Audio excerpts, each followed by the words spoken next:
Hello, and welcome to my poster on the pH-dependent structural changes and binding interactions in Titin's N2A region. To begin, we'll look at S100A1, a calcium-binding protein found in mussels.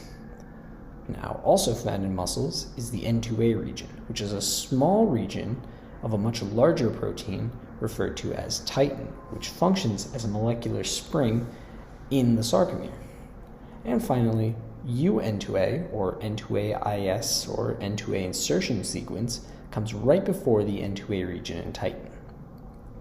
Now, UN2A is what we'll be observing first, as under varying pH levels from pH 8 down to pH 3, I observed its helical structure, or alpha helical structure, as I decrease the pH.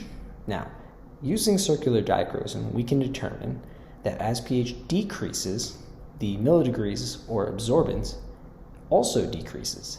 This indicates that there are more alpha helices as the pH decreases to a minimum of 3.5, after which it starts to become less ordered.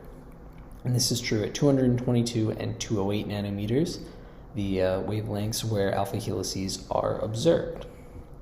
Now, using this information, it was hypothesized that calcium ions might also affect UN2A. However, when observing this, the pH properties, which I identified earlier, still held true, but calcium didn't quite provide much of a structural shift. However, when observing S100A1, and as one might predict of a calcium-binding protein, S100A1 saw a more drastic shift in its structural form than UN2A.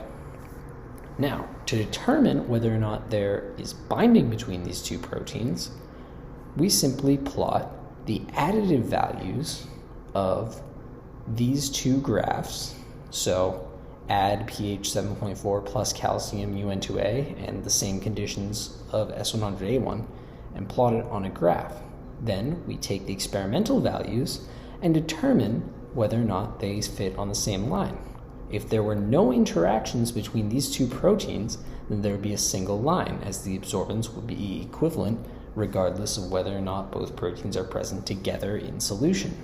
However, because the lines differ, we can tell that there are structural changes occurring between these two proteins only when they're observed together in solution.